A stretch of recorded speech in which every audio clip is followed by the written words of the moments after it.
No son pocos los analistas que cuando estudian, se fijan, valoran, ponderan los problemas que tiene un país como la República Argentina, recuerdan figuras especiales, figuras anecdóticas, pero que tuvieron un gran peso en la trayectoria de nuestro país.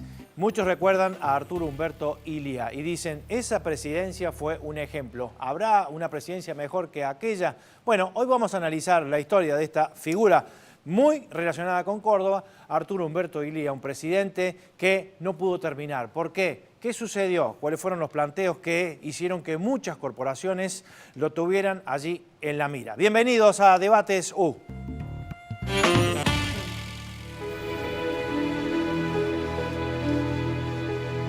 Nacido un 4 de agosto de 1900 en Pergamino, provincia de Buenos Aires, Illia había cursado la primaria hasta cuarto grado en la Escuela Provincial número 18.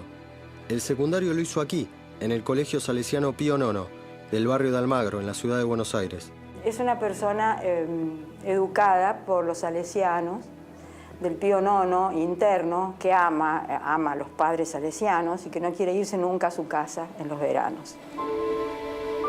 Fue pupilo. Sus boletines de aquellos años demuestran su amor por el estudio. Como Carlos Gardel y Seferino Namuncurá, Illia es recordado por las autoridades del colegio como las personalidades más destacadas que pasaron por allí. La base de él es esta idea religiosa, de alguna manera. En estos pasillos, rodeado de sacerdotes, Illia marcó su personalidad basada en la simpleza y en la honestidad. Illia era un viejo político radical y un médico que había ejercido su profesión en el pueblo Cruz del Eje en Córdoba. Él es ungido senador provincial año 36 y del 36 al 40 es senador provincial. Después del 40 al 43 es vicegobernador de Santiago del Castillo, porque hasta ese momento había sido gobernador Amadeo Sabatini. En el 48 es electo diputado nacional. Integró el bloque de los 44, famosos 44 diputados nacionales, fue vicepresidente segundo del bloque. Los fiscales de la República. Así le decía, los fiscales de la República, sí. Aparece un señor, un estupendo dinamarqués, Jorge Hansen, que maneja la usina de Cruz del Eje. Illia, en esta idea de ser un servidor, va a bañar siempre a los enfermos graves, los va a cuidar, y se enferma de tifus Hansen, y le dice, si me salvas, te invito a Dinamarca un año a la casa de mi padre. Bueno, mi padre lo salva, y en el año 34 parten para Copenhague. Ahí aprovechan y viajan por Europa. En sus viajes por Europa, Illia fue testigo del germen del nazismo y vio cara a cara la locura de Adolf Hitler. Primero conoce la sombra de Hitler, que es que en un restaurante de Múnich entran los hitlerianos y todo el mundo se pone de pie y hace el saludo nazi. Mi padre se queda sentado. Y Hansen le dice, levantate, hace el saludo, y mi padre no lo hace y acaba en una cuneta trompeado, que tienen que intervenir el cónsul y demás.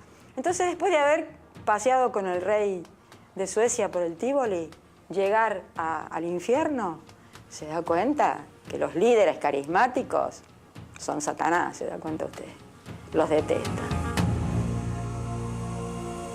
El fascismo lo llevó a enfrentar el enigma fundamental del hombre, la libertad.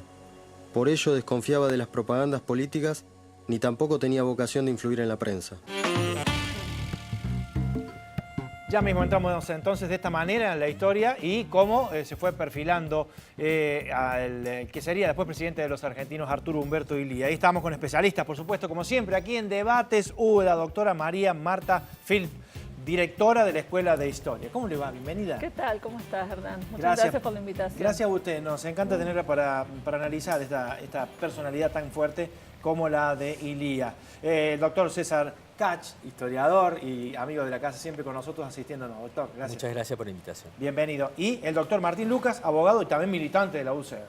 ¿Cómo le va? Muchas gracias por la invitación. Bueno, qué referencia también para los radicales, no solamente para todos los políticos de Illia, porque siempre se dice, cuando haya un presidente como Illia, si hubieran dejado que Illia hiciera esto, si no lo hubiesen boicoteado por todas partes, se ve que es un referente fuerte y queremos de esta manera ir introduciendo su personalidad con este video que hemos visto, pero además también un poquito empezar a recorrer su historia desde su nacimiento en aquel colegio Pío IX hasta llegar a la cúpula del poder en Argentina, ¿no?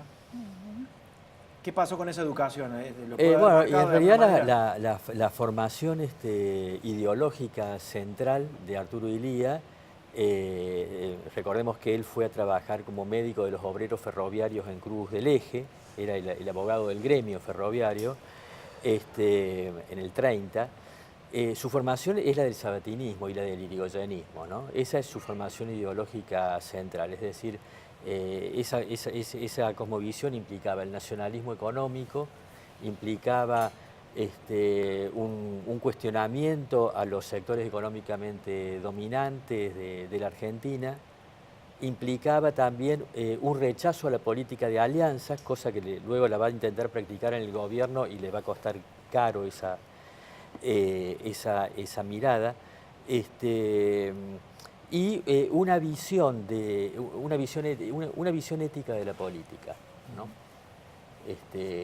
Que no era patrimonio de Illia, sino que estaba presente en el universo del irigoyenismo. Y posiblemente la influencia central haya venido del krausismo, un filósofo. Recordemos que Irigoyen había sido profesor de filosofía en un colegio secundario, por eso conoce la obra de Krause a través de sus discípulos que escribían en español, ¿no? Y para ellos, digamos, la política tenía un sostén ético, ¿no? Más que una mirada económica de la política, era una mirada ética de la política. Lucas. Y agregar,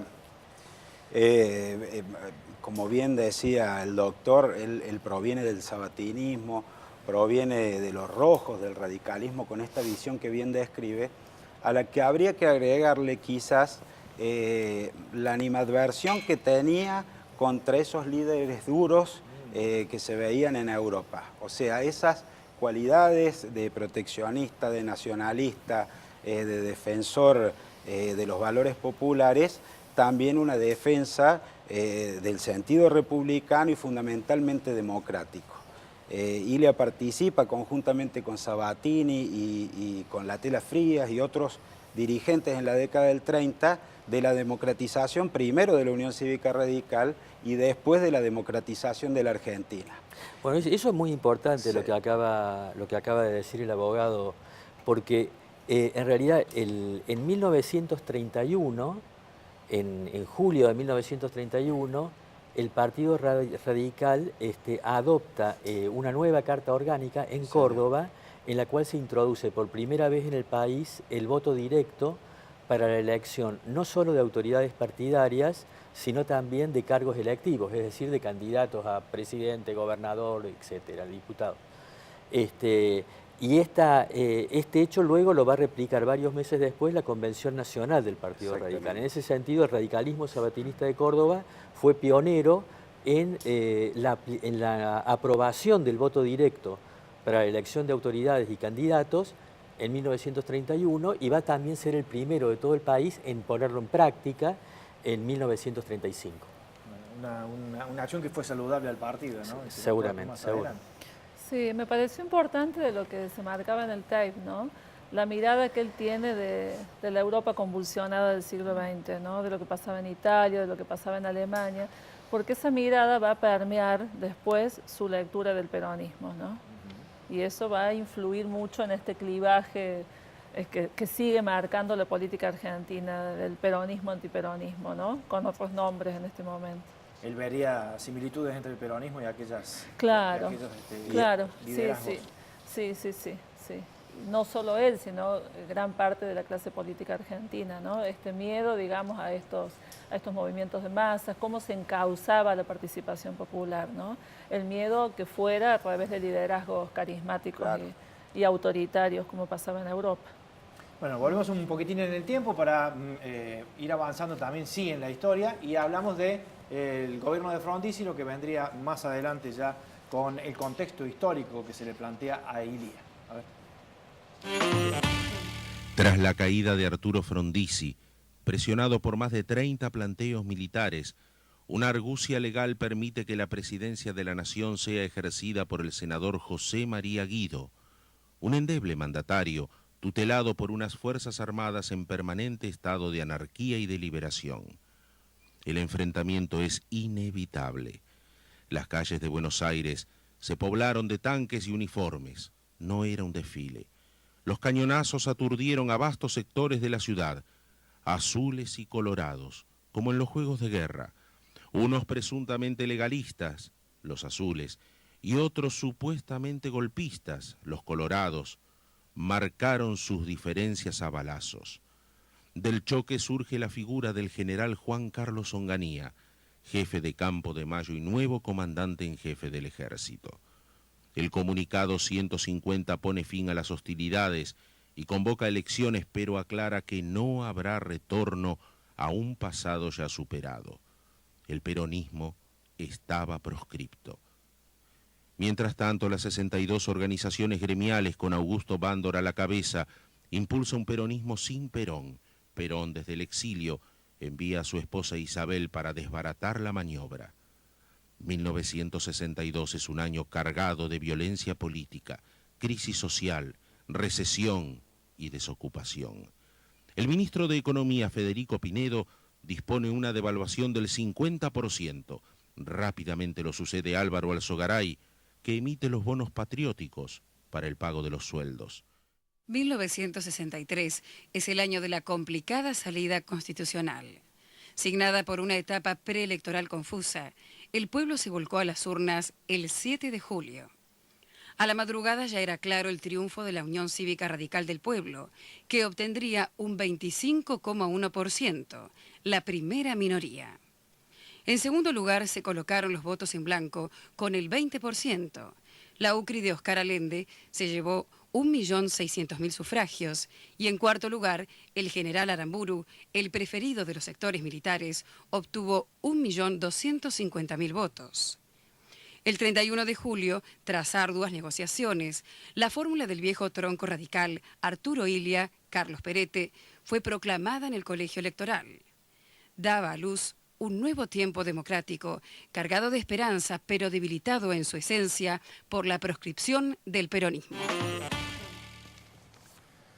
Con el 25% de los votos, asumir en un país con esas características, ¿no? Ya las presiones ya existían antes de que asumiera. ¿Cómo es la cosa? Bueno, el gobierno de Guido fue uno de los gobiernos más reaccionarios de la historia argentina. Y dentro de la gama de los gobiernos civiles, uno de los gobiernos más civiles más represivos, ¿no? Por ejemplo, es la época en que Ernesto Sábato es detenido acusado de comunista. Bueno, había sido comunista en su juventud, a principios de los años 30, ¿no? O, por ejemplo, en Córdoba se lo detiene al decano de la Facultad de Filosofía, Adelmo Montenegro, también acusándolo de comunista, pese a ser un afiliado del Partido Demócrata. Bueno, el gobierno de Illia y las elecciones que se producen con la proscripción del peronismo en el 63 vienen de ese periodo de Guido. Ahora, habría que señalar varias cosas. En primer lugar, que Perón estaba proscripto. Y eso va a ser el motivo central por el cual el peronismo, independientemente de las cosas buenas o malas que pudiera observar en el gobierno de Illia, estaba en contra, porque cuestionaba su legitimidad de origen. Pero habría que señalar también que la proscripción fue básicamente de Perón y no tanto del peronismo. ¿Por qué? Porque en ese periodo, 1963-66, hubo 4 gobiernos provinciales peronistas. O sea, estaba el gobierno de Olindo Vittel en Chaco, el gobierno de Joaquín Durán en Salta, el gobierno de Felipe Zapag en Neuquén, y a partir de principios del 66, el gobierno de Humberto Martí-Arena en Jujuy. Es decir, que hubo fuerzas políticas peronistas que se presentaron a elecciones y gobernaron provincias. ¿Cuál fue la relación entre estos gobernadores peronistas y Arturo Illia? Fue una relación buena en general. Lo segundo que quisiera decir en relación a este tema de la proscripción del peronismo y la actitud de Illia es que en marzo de 1965 se producen elecciones nacionales, elecciones de diputados nacionales. El peronismo participa de esas elecciones y no solo participa, sino que gana las elecciones de marzo de 1965, ¿no? A partir de ese momento va a haber en el Congreso Nacional 2 grandes bloques de diputados nacionales del peronismo. y esto está relacionado con lo que dice el video. Uno estaba encabezado por Paulino Niembro, que era un dirigente sindical que obedecía a Bandor. Y el otro gran bloque de diputados nacionales del peronismo fue encabezado nada menos que por el cordobés Julio Antún. ¿Por qué? Porque Isabelita vino a la Argentina, maniobró dentro de los legisladores peronistas y le rompe a Augusto Timoteo Bandor, le rompe el bloque de diputados nacionales. Y fue un elemento clave en esa ruptura del bloque el peronismo cordobés, encabezado por Julio Antún. Por lo tanto, dos bloques de diputados nacionales del peronismo. Uno cuyo presidente era el cordobés Julio Antún y otro cuyo presidente era el dirigente Paulino Niembro, que obedecía a Bandor. Estaba con un peronismo presente, pero ya... Pero con la fracturado. proscripción de Perón. Y la proscripción Digamos, de Perón. Lo que se mantiene en todo Era el como periodo un es la fantasma proscripción que de se dando Perón. vueltas alrededor de la Argentina, ¿no? Sí, además, yo lo que creo, sí, coincido en alguna medida con lo que dice César, que había alguna participación del peronismo, pero un determinado sector del peronismo, digamos, más el peronismo que quería separarse de Perón, digamos, este peronismo sin Perón en el caso de Bandor, y sí, y en el caso de Antún, digamos, ligados a los sectores más de la derecha peronista, ¿no? Pero me parece que el peronismo como ideología es lo que estaba prohibido, ¿no? El peronismo como movimiento de masas, ¿no? Entonces, insisto que ese clivaje marca la política argentina, ¿no? Porque siendo Ilia un militar, un político derrocado por militares, a mí me llamó la atención encontrarme con su participación en un homenaje a Aramburu. A un año de la muerte de Aramburu, a un año del asesinato de Aramburu, asiste Ilia a una misa en la Catedral de Córdoba que organiza la comisión de homenaje a Aramburu. Habla muy bien de Ilia, sigue hablando muy Claro. bien de Ilia. Entonces, digo, eso realmente, digo, siendo un presidente derrocado por militares, lo que significaba Aramburu para la historia del peronismo, ¿no? Y la calidad humana también de Ilia, ¿no? Sí. Digamos, volviendo a los momentos previos de la elección, me corresponde decir a lo mejor un poquito sobre el estado del radicalismo. En ese momento, bueno, venía el cisma del radicalismo, la ruptura con Frondizi, y venía también de un fracaso electoral de Balbín, que era el líder natural del radicalismo por esas épocas, del unionismo dentro de la Unión Cívica Radical. Y bueno, le toca el turno. Venía de ser electo gobernador de la provincia de Córdoba, por eso el auge y la fuerza que tenía Arturo Illia en ese momento, venía a ser el que había ganado la elección y no había podido asumir como gobernador. Y asume esto que caracterizaba recién el doctor y que yo colaboraba en eso, la intransigencia nacional del radicalismo. Si se quiere, en lo que es la Unión Cívica Radical a través de su historia, que tiene por ahí una fractura marcada entre un sector de centro izquierda y de centro derecha, venía Ilia a representar ese radicalismo progresista, ese radicalismo de centro izquierda. Y todo lo que fue la presidencia de Ilia fue absolutamente coherente con esas ideas, con lo mejor o lo más fuerte, rescatable del irigoyenismo, lo que representó ese bloque de los 44 durante la época del peronismo, por eso también esa visión en contra de esos liderazgos fuertes, y bueno, desde el punto de vista económico, desde la protección de su economía, desde darle a la economía un sentido social, de esa política de defensa de la soberanía en su política exterior. Digamos, fue inclaudicable en defensa de eso de que algunos entendemos el día de hoy debe seguir siendo el radicalismo, ¿sí? Cuando dentro del radicalismo está la de centro izquierda, como fue durante el gobierno de Alfonsín, quien es que lleva el estandarte. Sucede que muchas veces hay otro sector del radicalismo que hace hincapié en otros valores, como sucede ahora con quienes avalan a lo mejor este camino que ha tomado el partido en estos tiempos. Bueno, después de la pausa vamos a hablar sobre las políticas de Estado que fue encarando Ilia, cómo le fue con las multinacionales, cómo le fue con los enemigos que tenía adentro y que estaban casi dormidos, pero que sacaron las garras en el momento de su presidencia y las consecuencias que marcaron, por supuesto, la historia de la República Argentina. A la pausa, aquí en Debate, no se vayan.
Estamos en Debates hablando sobre la historia y los porqué de la presidencia de Arturo Illia.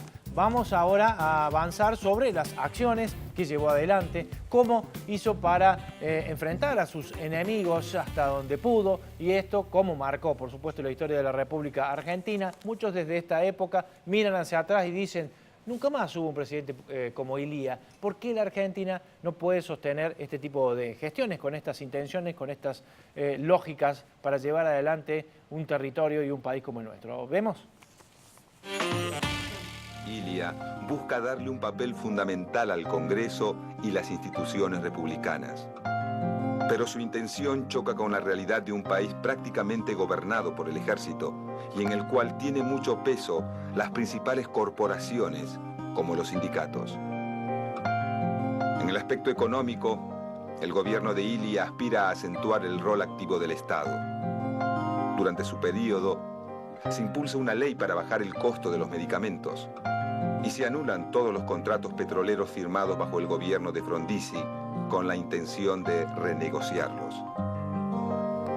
La ley de medicamentos y la anulación de los contratos petroleros le granjean rápidamente a Illia la antipatía de desarrollistas y liberales, además de provocar un profundo descontento al gobierno norteamericano. Mientras las políticas nacionalistas de Illia generan nuevos enemigos, su relación con el peronismo empeora progresivamente. La intención del gobierno de controlar los fondos sindicales e interferir en las elecciones internas de la CGT desata una ola de huelgas y ocupaciones de fábricas que paralizan al país durante un mes y medio.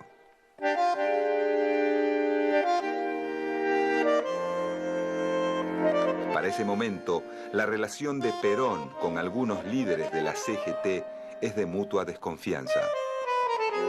En los últimos meses de 1964, el sector liderado por el dirigente metalúrgico Augusto Timoteo Bandor ensaya un regreso de Perón al país y monta para ello un audaz operativo político. Como era de esperar, debido a las presiones militares, el regreso de Perón se frustra y su vuelo es obligado a aterrizar en Brasil para después volver a España. Ante el fracaso del operativo Retorno, Perón enfría sus relaciones con Bandor y comienza a alentar a los sectores más combativos del sindicalismo. Con el fin de contribuir a la fractura entre Perón y los líderes sindicales, en 1965, el gobierno de Illia convoca a elecciones legislativas, autorizando al peronismo a presentar sus propios candidatos. Bandor, cada vez más alejado de la influencia de Perón, forma su propio partido, la Unión Popular, una alianza política entre dirigentes sindicales y caudillos provinciales neoperonistas. En las elecciones de marzo de 1965, la Unión Popular se impone con un 36% de los votos. La victoria del partido de Bandor demuestra que es posible un peronismo sin Perón, y agita nuevamente los ánimos de las Fuerzas Armadas. Bueno, y ahí una historia que empieza a complicarse a lo largo de los meses, ¿no? Bueno, iría con una intención de hacer las cosas bien para un país que tenía una gran potencialidad, que venía trastabillando con gobiernos militares, con intentos democráticos, y otra vez pasa lo mismo. Una historia que se repite. Yo le agregaría un tema porque habla de los contratos petroleros y habla Los medicamentos. de los medicamentos, de la ley Oñatibia. Yo le agregaría algo inicial de los primeros meses del gobierno de Ilia, que fue romper con el Fondo Monetario. ¿Sí? Se esperaba una renegociación de los créditos stand-by, que había negociado Guido antes, y bueno, y había una oportunidad que era reunión de gobernadores donde se esperaba que apareciera Ilia y bueno, manifestara que iba a renegociar nuevamente con el Fondo Monetario. Y fue tajante, y primero no fue a la reunión y después se manifestó absolutamente en contra. Esto le valió, por supuesto, el enfrentamiento de la ortodoxia y de la prensa, que era absolutamente combativa desde el primer instante con el gobierno de Ilia. ¿Sí? Bueno, ahí empezó a ser acusado de comunista, empezó a ser acusado de proteccionista, y bueno, digo, todo el gobierno de Ilia estuvo signado por no contraer más compromisos internacionales, no contraer más deuda, apelar al ahorro interno, a un desarrollo económico sostenido, pero desde lo que la Argentina tenía. Equilibró la balanza comercial. Durante el gobierno de Ilia, el Producto Bruto Interno aumentó sostenidamente. Desde la economía fueron los mayores logros vistos en la perspectiva, los mayores logros del gobierno de Ilia. El salario real aumentó un 10%, el presupuesto de la educación, nunca en la historia se volvió a repetir lo que estaba programado, por ejemplo, un presupuesto del 24%. Ahí es interesante en relación a lo que dice Martín, la cooperación con las universidades, ¿no? Porque, por ejemplo, en relación al tema de los medicamentos, utilizando, digamos, en base a biólogos, bioquímicos de la Universidad de Buenos Aires, se hace un control de 20.000 prospectos de medicamentos y se compara el contenido de los prospectos de los medicamentos con el contenido real de las pastillas, de los remedios. Y se comprobó que en un porcentaje significativo no se correspondía a lo que decía el prospecto con el contenido del medicamento, ¿no? Mentían los prospectos. Lo cual generó eso también generó una gran reacción de los laboratorios que decía, bueno, en realidad los únicos que estamos capacitados técnicamente de hacer ese tipo de estudios somos nosotros, no el gobierno argentino, ¿no? Claro, el medicamento se consumía y esta acá. actitud de Ilia que se asoció al congelamiento, digamos, a la fijación de precios máximos de los medicamentos, considerados no como simples mercancías, sino como bienes sociales, hizo que, esto fue en el año 64, al año siguiente, cuando Argentina quiere renegociar su deuda externa en el Club de París, Suiza, que era la sede principal de los grandes laboratorios, pone obstáculos a la renegociación de la deuda externa en el Club de París, con lo cual bloqueó las posibilidades de Ilia de tener éxito en esa renegociación de la deuda externa. Bien, o sea que no solamente empezaron a surgir enemigos internos, sino que florecieron los enemigos externos, pero todo ligado al poder económico, ¿no? La mayoría de las cosas. Y sí, me parece que cuando se pregunta por qué no volvió a haber un presidente como Ilia o qué pasó con Ilia, parece que tenemos que ubicarlo en una mirada más de larga duración de las fuerzas del poder real en la Argentina, ¿no? Es el poder económico que se sostiene a lo largo del tiempo y bueno, y los actores políticos, su suerte y la suerte del país termina dependiendo de ese tipo de decisiones, ¿no? O sea, la historia nunca se repite de la misma manera, pero hay estas líneas que marcan esas tendencias y esas decisiones, ¿no? Me parece que ahí podemos buscar las respuestas de que por qué el gobierno de Ilia no tuvo todo el éxito. ¿Y cómo fue manejando esa situación? Corroborando también? lo que dice la profesora Marta Phil, diría, el poder económico y en el siglo XX las Fuerzas Armadas, ¿no?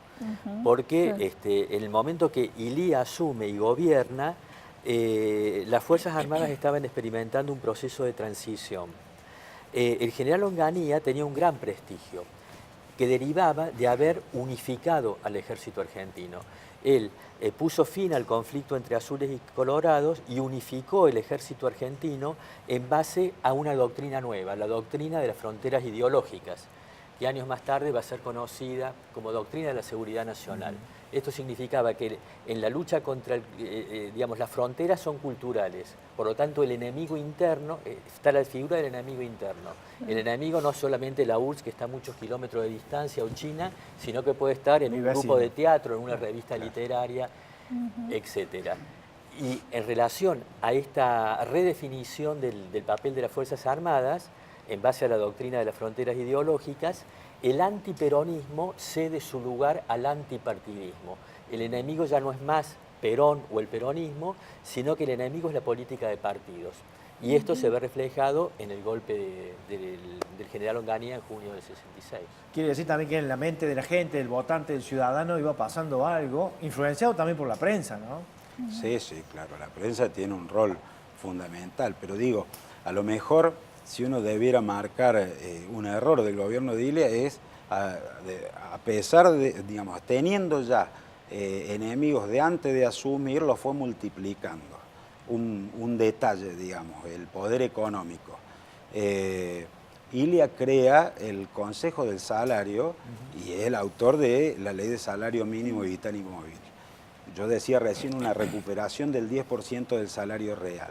Eso significaba que los sectores empresariales, los sectores sindicales y el propio Estado rediscutieran todos los años cuál iba a ser el salario mínimo vital y móvil. Y cosas que tienen que ver por ahí con la realidad cuando hoy se discute la cláusula gatillo, por ejemplo. Esa ley tenía una cláusula gatillo. Si superaba la inflación, que siempre ha sido importante en la historia de la Argentina, el 15%, había una rediscusión obligada para precisamente que no perdiera poder adquisitivo el salario. Digo, Illia fue generando enemigos. Y en relación a esa ley, lo que muestra, porque hay otro factor en la Argentina del siglo XX y hasta nuestros días, que es la textura corporativa de la sociedad argentina. Porque en relación a la ley de salario mínimo vital y móvil, Illia hizo aprobar el Consejo del Salario Mínimo Vital y Móvil con 4 representantes de los sindicatos, 4 del empresariado y los representantes del Estado, del gobierno argentino. Los sindicatos y los empresarios no enviaron nunca representantes a ese consejo, porque entonces nunca se pudo reunir. ¿Por qué? Porque primaban los intereses corporativos, ¿no? Claro que sí, claro que sí. Yo me quedé pensando en lo de la prensa, ¿no? Porque, por ejemplo, una revista como Primera Plana, donde escribía Julio Grondona, que después tuvo mucho que ver Mariano Grondona. Julio, mira lo que vos dijiste del Mundial. Claro. Tuvo muchísimo que ver, digamos, con el apoyo al golpe de la autodenominada Revolución Argentina. Y bueno, y hay toda esa figura de la lentitud, de la tortuga, ¿no es cierto? O sea, la influencia sobre la ciudadanía, ¿no? Entonces, por ejemplo, yo rescataba un artículo que salió en el Diario de la Nación a los 40 años de la caída de Illia, ¿no? Y entonces justamente en el Diario de la Nación, bueno, marcan el poder de la prensa en la caída de Illia, pero a la vez justificando el papel de Grondona, ¿no? Diciendo que, bueno, que seguramente no era la intención provocar la caída de Illia, sino que tenía que ver con la soberbia, que siempre es propia del periodismo, ¿no? Pero la prensa tuvo muchísimo que ver también en su caída, digamos, porque, bueno, la expresión de estos sectores de poder. Sí. Hubo diarios provinciales que apoyaban al gobierno de Illia. Por ejemplo, La Voz del Interior apoyó siempre al gobierno de Illia, o el diario, no sé si es el Liberal de Santiago del Estero. O sea, hubo diarios provinciales más chicos. Claro. Bueno, la Voz del Interior era de la familia Remonda, era un diario familiar, ¿no? Aún en esa época. Pero sí hubo, como dice claramente Marta, hubo medios como Primera Plana o Confirmado que claramente, o por ejemplo la nueva provincia de Bahía Blanca, ¿no? Que claramente apoyaron a la campaña desestabilizadora. De los Mazot. Sí. Bueno, en un rato vamos a ver qué pasó con los militares mientras todo esto acaecía en el país, ellos qué estaban haciendo, qué negociaciones había con los Estados Unidos y Onganía, con qué ideas venía desde las reuniones que se efectuaban en el país del norte, qué visión de una Argentina que iba a ser una Argentina más servil a las potencias mundiales. Vamos ahora a la pausa aquí en Debates. Estamos hablando de la historia de Arturo Umberto Illia, un presidente que todos recuerdan por sus acciones y por sus intenciones para un país como el nuestro. Ya venimos.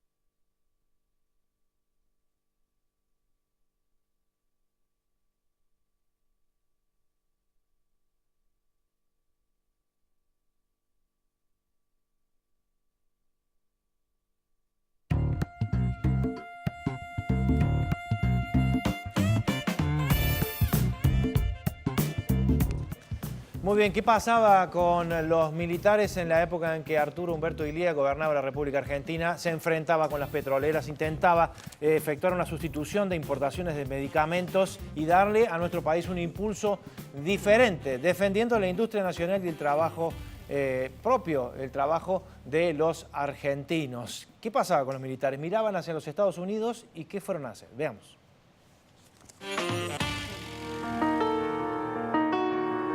Durante el gobierno de Illia, las relaciones entre el ejército argentino y el Departamento de Estado norteamericano se vuelven cada vez más estrechas.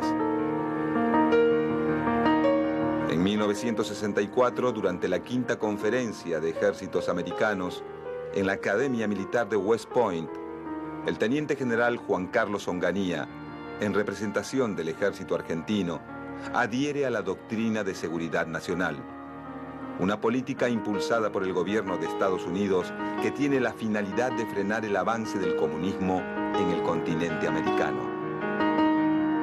Esta doctrina, que faculta a las Fuerzas Armadas a reprimir cualquier movimiento ideológico o político contrario a los intereses del mundo capitalista, es usada por algunos militares argentinos como excusa para combatir a sus enemigos políticos y establecer en el país un mayor control militar.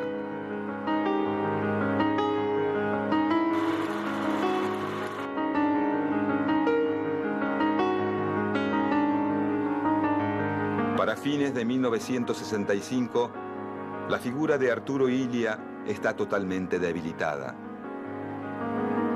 Una campaña de prensa fogoneada por el sector azul de las Fuerzas Armadas y los sectores más conservadores de la Iglesia y el empresariado insiste en mostrarlo como lento, ineficaz y falto de energía. A la vez, intenta imponer la figura del general Onganía como el hombre fuerte de Argentina, el único con la capacidad suficiente para solucionar sus problemas y combatir al comunismo. La campaña de prensa tiene un efecto inmediato sobre la opinión pública, y para mediados de 1966, el gobierno de Illia se encuentra al borde del abismo.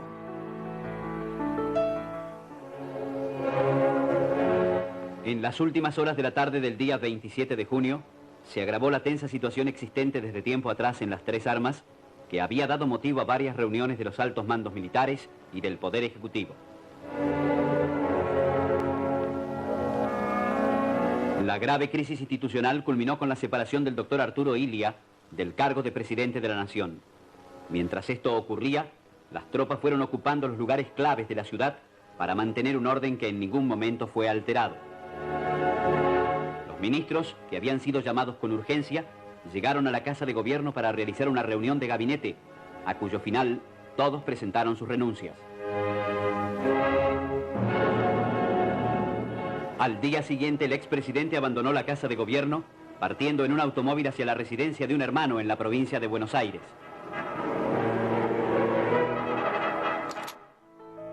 Esa misma noche, los comandantes del golpe designan presidente de la nación al general Juan Carlos Onganía.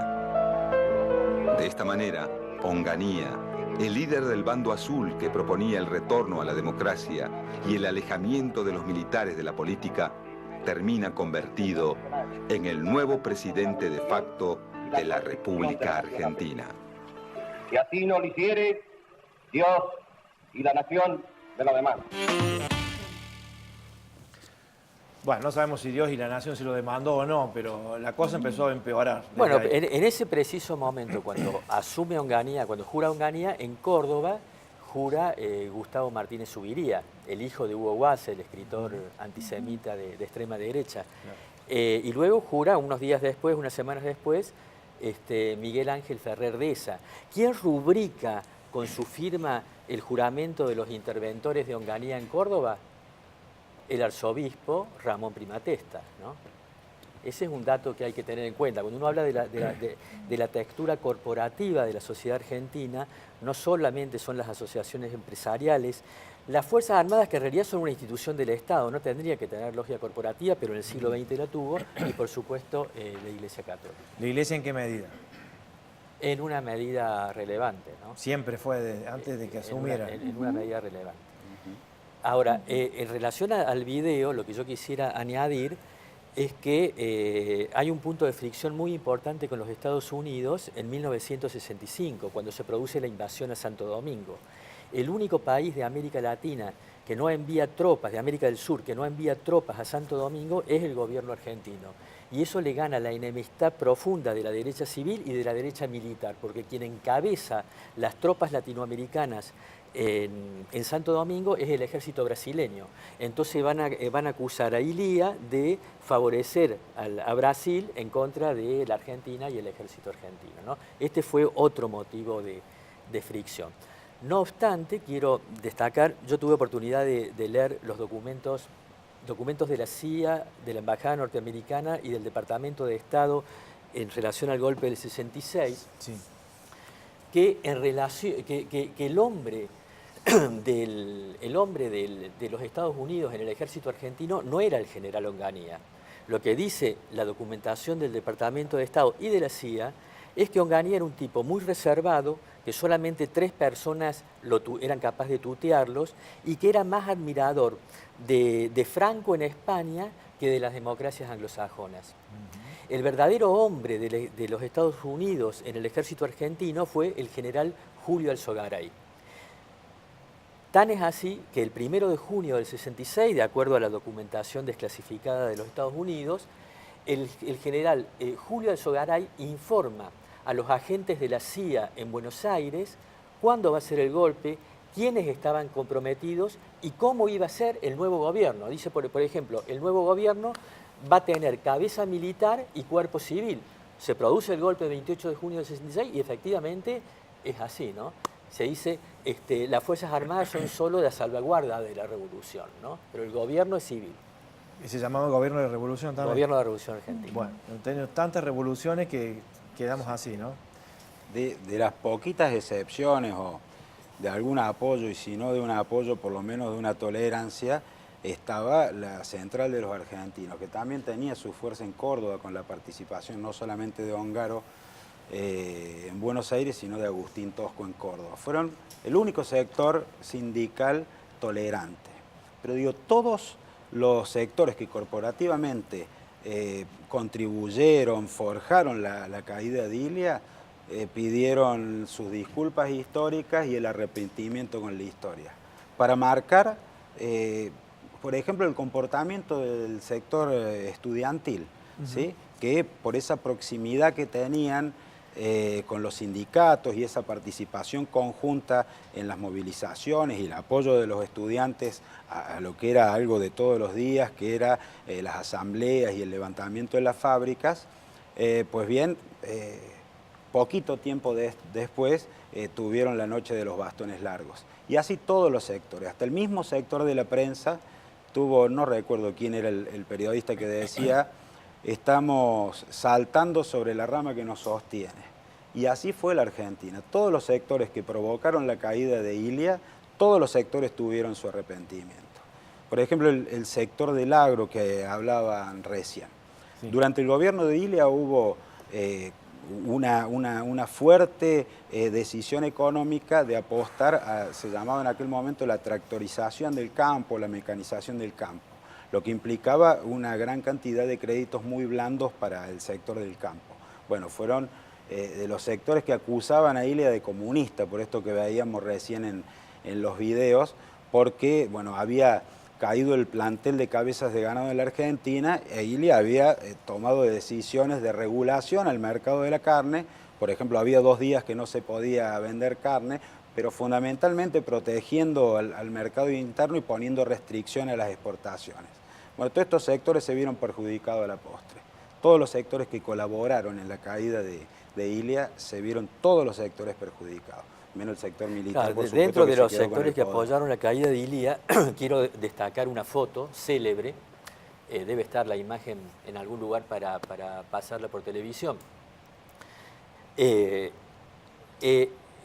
28 de junio del 66, cuando asume el general Onganía, en la segunda fila del Salón Blanco de la Casa Rosada estaban de impecable saco y corbata Augusto Timoteo Bandor y José Alonso. José Alonso era el contrario del Bandor, era el dirigente sindical que respondía a Perón.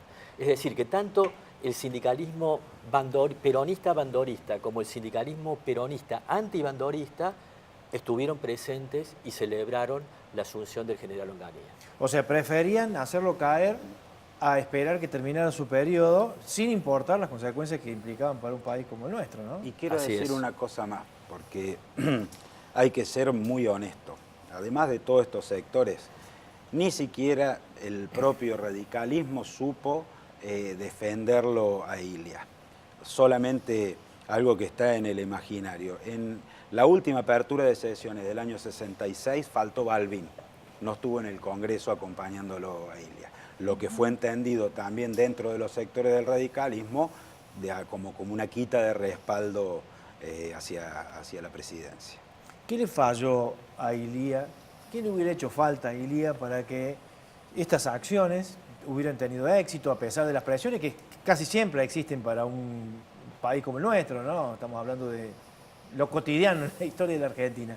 Pero ¿qué ayudas o qué compañías o qué voces le hubieran hecho falta para que pudiera mantener el timón y no caer antes de tiempo? Yo creo que su gobierno estuvo marcado por esta debilidad, digamos, de la proscripción del peronismo, porque si bien, como dice César, algunos sectores del peronismo participaron, pero Bandor y Alonso no representaban a todo el peronismo, ¿no? Entonces había sectores populares que vivían esa proscripción como una no participación, ese 20 y pico %, digamos, de votos iniciales y todas esas buenas intenciones, pero no se puede gobernar con uno de los partidos mayoritarios proscriptos, ¿no? Y me parece que... ¿Ese fue el germen de todo? No digo que haya sido el germen, pero no creo que haya sido lo único, pero me parece que eso fue importante porque claramente, digamos, con la caída de Ilia en el 66 se inicia un ciclo que después llegamos a la dictadura del 76 con el intento, digamos, de ese gobierno constitucional del 73 al 76, digamos, pero me parece que hay que verlo como en un ciclo más largo, digamos, donde estos sectores corporativos, estos sectores no solo económicos, sino ideológicos, lo que dice César de la Iglesia, digamos, del cardenal Primatesta, es muy importante para entender, digamos, ese apoyo acá en Córdoba, la Córdoba Docta y Santa, este parriciado cordobés, digamos, donde no se necesita siempre de los militares para gobernar, sino que hay sectores civiles de la clase alta dispuestos a ocupar esos espacios. Ferrerdesa, después, entonces, me parece que hablamos de corporaciones muy poderosas en lo económico, en lo ideológico, y de hecho uno de los últimos actos del gobierno de la Revolución Argentina acá en Córdoba es darle el título de doctor honoris causa de la Universidad Primatesta, justamente, ¿no? O sea, le dan ese título de doctor honoris causa, donde ahí Primatesta marca la primacía de la Iglesia y donde dice que Córdoba es docta y santa fundamentalmente, ¿no? Y es un título que nunca se le quita. En cambio, se le había dado el título de doctor honoris causa a Perón y sí se deroga, digamos, esa distinción. Pero ¿quién le va a sacar el título de doctor honoris causa al jefe de la Iglesia Católica, ¿no? Qué bueno, qué increíble. Vamos a establecer la pausa y ahora hacemos el cierre con las conclusiones. Lo miramos desde el 2018 hacia los años 60 y sacamos nuestras conclusiones, sobre todo para saber cómo estamos parados hoy frente a todo aquello. Ya venimos.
Y pensar que poco de esto se habla en las escuelas, en las clases de los colegios, de las universidades. Claro, lo que está imbuido en la historia y quizás en algunas materias, pero es historia de la Argentina que tiene muchísimo que ver con nuestro presente, el de esta década, la anterior, y podemos ir enumerando cada uno de los sucesos y ponerle una referencia de origen en estos acontecimientos de las personalidades que hemos analizado. Concretamente, lo de Ilia, a uno le hace acordar a cosas que nos han pasado hace muy poco, ¿no? Me decía usted que los historiadores tienden a no decir que la historia se repite, pero pareciera que sí. Sí. Sí, estos días yo veo que circula mucho por las redes sociales referencias a frases que serían de Ilia y que ya forman parte del imaginario, digamos, de los argentinos, ¿no? Como esto de no le tengo miedo a los enemigos de afuera, sino a los de adentro que nos quieren vender, ¿no? Claro. Y se cita esa frase para hacer referencia al vínculo con el presente, ¿no? Y yo creo que... Desde este presente, ¿cómo lo ve usted? A todo aquello, ¿qué nos dejó? Y a mí me parece que el rescate de su figura, para que nos sirva, para que la historia sea como maestro de vida, el rescate de su figura nos tiene que permitir ver, bueno, cuáles fueron las causas de su derrocamiento y ver cuál es la fortaleza, la presencia del poder económico hoy, que sigue con conductas muy parecidas, ¿no? Porque si rescatamos solo a la persona y decimos, bueno, ¿qué pasó? Y nos negamos a entender, la historia no nos sirve. El contexto es muy importante. Claro, por una parte, los factores económicos a los que alude Marta, y yo diría que hay también otra tendencia de larga duración, porque muchas veces no es que la historia se repita, sino que hay tendencias de larga duración. Ajá. Y estas tendencias de larga duración, que están muchas veces inscriptas en la cultura, afloran a la superficie en determinadas coyunturas y en otros momentos aparece como disimulado, digamos, está oculto. Y yo creo de que un factor, una tendencia de larga duración es la cultura, no solamente autoritaria, la cultura facciosa, ¿no? La presencia de una cultura facciosa muy arraigada en la sociedad argentina. Es decir, que los distintos sectores organizados piensan más en el corto plazo digamos, en el interés inmediato del corto plazo y ponen ese interés por encima de cualquier interés general, ¿no? Esta mentalidad facciosa es también una de las características de la cultura política argentina. Y hoy se ve también con mucha fuerza, digamos. El comportamiento faccioso del capital financiero, bueno, lo hemos tenido muy claro en las últimas semanas. Lo que no significa que sea el único sector faccioso de la sociedad argentina, el capital financiero. La cultura facciosa está extendida, está presente en la sociedad. Pero últimamente lo vimos claramente en el caso del capital financiero. ¿Y hemos aprendido algo, Martín? Y a mí me toca la parte más difícil porque es hablar desde el partido. Digamos, la visión que uno tiene del gobierno de Ilia se aproxima mucho a lo normativo, a lo que uno quiere, a la idealidad del partido que uno quiere. Y es tan claro el contraste con lo que sucede hoy y lo que formalmente y oficialmente el radicalismo apoya, que por ahí duele un poco. Digamos, las características centrales del gobierno de Ilia, que son las que hemos hablado a lo largo de este debate, son las que hoy aparecen de una manera absoluta y totalmente contrapuesta, ¿sí? Si hablamos de independencia económica, este gobierno en poco tiempo nos ha llevado a la dependencia. Si hablamos de darle un sentido social a la política desde el Estado, este gobierno claramente asienta el ajuste y lo que interpreta tiene que ser la limitación y el achicamiento del gasto en los sectores más necesitados de la Argentina, en los sectores de los trabajadores. Todo distinto a lo que se hizo durante la política de Ilia. Y un pequeño ejemplo nomás, que es bastante gráfico.